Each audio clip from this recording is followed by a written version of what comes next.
नमस्कार दोस्तों, आज की वीडियो में अपन बात करने वाले हैं जनरल हिंदी का पेपर अपन किस प्रकार पास कर सकते हैं। क्योंकि जो आपकी सामान्य हिंदी है कंपलसरी के जो पेपर है आपका, उसको आप नॉर्मली नहीं ले सकते, क्योंकि इसमें भी बहुत सारे ऐसे क्वेश्चन आते हैं जो नहीं कर पाते हैं स्टूडेंट। ठीक है, तो इस किसी भी चीज़ को अपन को है ना जो नॉर्मली नहीं लेना चाहिए। तो अपन देखने वाले हैं 2022 का जो पेपर हुआ था उसके आधार पर समझेंगे कि कौन किस किस प्रकार के क्वेश्चन इसमें आते हैं। ठीक है, इंग्लिश का पेपर मैं ऑलरेडी डाल चुका हूँ कंपलसरी का, उसको भी आप देखना न भूले। यदि आप हमारे यूट्यूब चैनल पर नए हो तो चैनल को सब्सक्राइब करो, बेल आइकन को प्रेस करो, क्योंकि इस प्रकार की वीडियो मैं यहाँ पर लेकर आता रहता हूँ। यदि आप हमारे टेलीग्राम ग्रुप से जुड़ना चाहते हो तो लिंक डिस्क्रिप्शन बॉक्स में, वहाँ पर जाकर जुड़ सकते हो। तो आइए वीडियो को स्टार्ट करते हैं। आपका 100 अंकों का पेपर होगा, सबको पता है। ठीक है, इसमें से आपको कितने नंबर लाने होंगे? 36 अंक लाने होंगे पास मार्किंग। जो आपकी ये जो 36 नंबर है, आपकी जो परसेंटेज होगी उसमें ये नहीं जुड़ेगा। ठीक है, 3 घंटे का पेपर होने वाला है, अपन को सिर्फ इसको पास करना है। तो किस प्रकार अपन पास कर सकते हैं वो देख लेते हैं। ठीक है, सबसे पहले आपके है ना जो कुछ गद्यांश आएंगे उनकी सप्रसंग व्याख्या करनी होगी। ठीक है, निम्नलिखित गद्यांशों की सप्रसंग व्याख्या कीजिए। ठीक है, हमने 12वीं में काफ़ी सप्रसंग व्याख्याएं की है। ठीक है, तो ये आपको क्या वाला जो देख रहे हो आप, उसमें आपको अथवा भी दे रखा है। ठीक है, ये 5 अंक का होगा।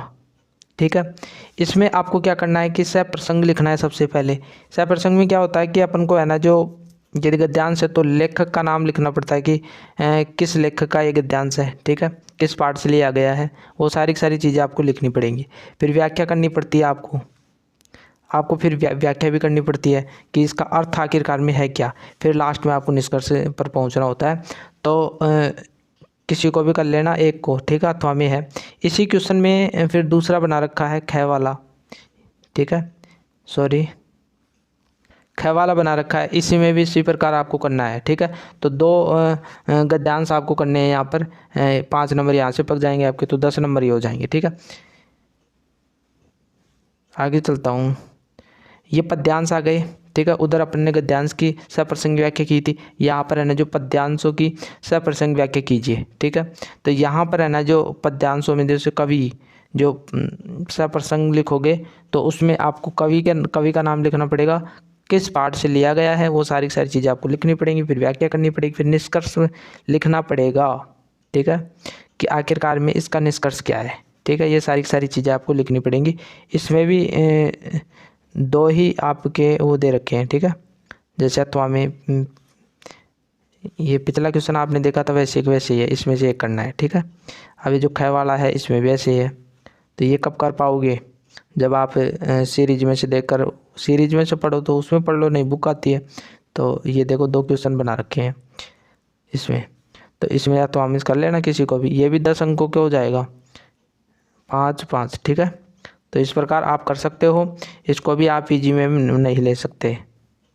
ठीक है, तीसरा क्वेश्चन इसमें दे रखा है क्या वाला कि राजस्थान की सांस्कृतिक धरोहर निबंध की विशेषताओं पर प्रकाश डालिए।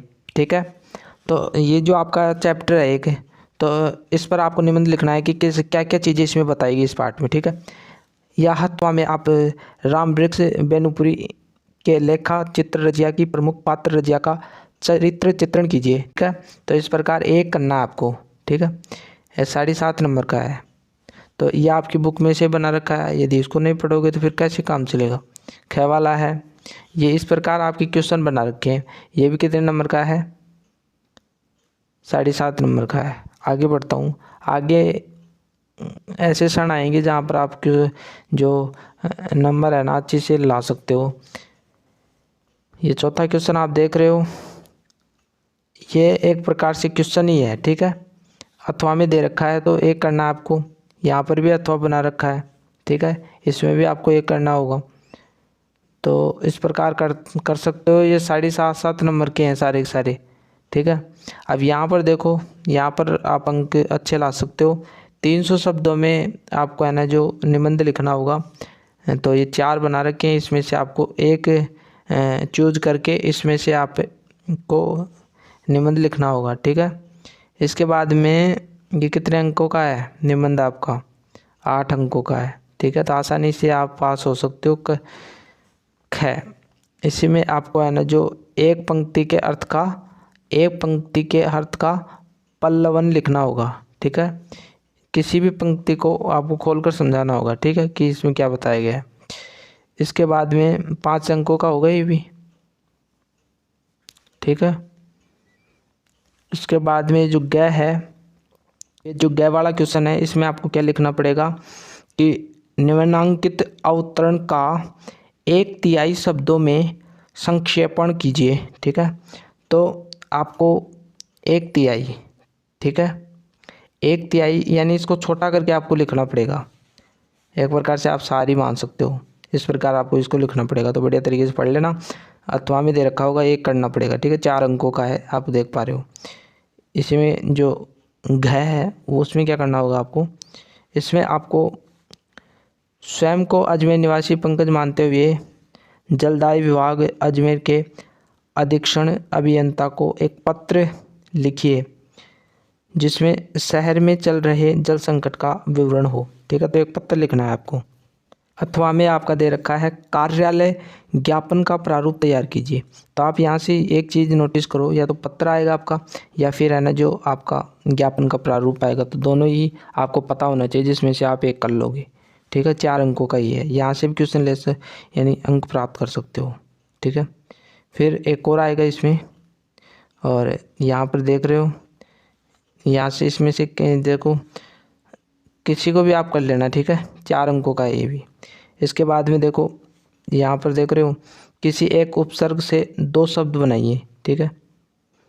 इसमें से आपको एक करना है, किसी एक उपसर्ग से 2 शब्द बनाइए, ठीक है। तो कितने अंकों का है, ठीक है, ये है 2.5 अंकों का। 6 वाला देखिए, किन्हीं 2 शब्दों का संधि विच्छेद कीजिए, ठीक है। इनमें से 2 शब्दों का संधि विच्छेद करना होगा आपको, ठीक है। तो कर लोगे आसानी से, 2.5 अंकों का ये भी। इसके बाद में ये जो क्वेश्चन देख रहे हो, इसमें है ना जो वाक्यों को शुद्ध रूप देना है अपन को, ठीक है। शुद्ध वाक्य, इसी में से ये है ना जो गलत वाक्य लिख रखे हैं, शुद्ध वाक्य लिख रखे हैं इसमें, तो अपन को शुद्ध करना होगा, ठीक है। इसके बाद में ये जो दे रखा है, निम्नलिखित में से किन्हीं 2 लोकोक्तियों का अर्थ बताते हुए वाक्य में प्रयोग कीजिए, ठीक है। तो अपन सबसे पहले तो इस लोकोक्तियों का अर्थ बताना है, और फिर जो वाक्य में इसका प्रयोग करना है, ठीक है। तो जब आप पढ़ोगे तो आ जाएगा। 5 अंकों का है ये भी, ठीक है। इसी में आप देखोगे कि किन्हीं 5 के हिंदी पारिभाषिक शब्द लिखिए। इनके यानी जो अपन को हिंदी लिखनी पड़ेगी 5 की, किसी को भी कर लेना, ठीक है। इसके बाद में किन्हीं 2 शब्दों को शुद्ध कीजिए। ये अशुद्ध शब्द हैं, इनमें से है ना जो 2 शब्दों का अपन शुद्ध शब्द लिखना पड़ेगा, ठीक है। ये कितना अंकों का है, 2 अंकों का है, ठीक है। फिर है ना जो फिर अथवा में आ गया, समाज की परिभाषा देते हुए समाज के भेदों का उल्लेख कीजिए बिल्कुल। और ये जो देख रहे हो अथवा में, क्रिया विशेषण किसे कहते हैं, उदाहरण से ही समझाइए। तो फ्रेंड्स ये जो क्वेश्चन है वो 5 अंकों का होगा, ठीक है। तो फ्रेंड्स आसानी से आप कर सकते हो, पास हो सकते हो इसमें, तो अच्छी तरीके से पास हो सकते हो आप, ठीक है। मिलते हैं एक नई वीडियो के साथ। आगे कंप्यूटर का जो पेपर होने वाला है, जो पर्यावरण का पेपर होने वाला है, वो भी मैं जल्दी ही लेकर आऊँगा। मिलते हैं एक नेक्स्ट वीडियो में। यदि आपको वीडियो थोड़ा सा भी अच्छा लग रहा हो तो वीडियो को लाइक कर दो, कमेंट कर दो। मिलते हैं एक नई वीडियो के साथ, तब तक के लिए थैंक यू।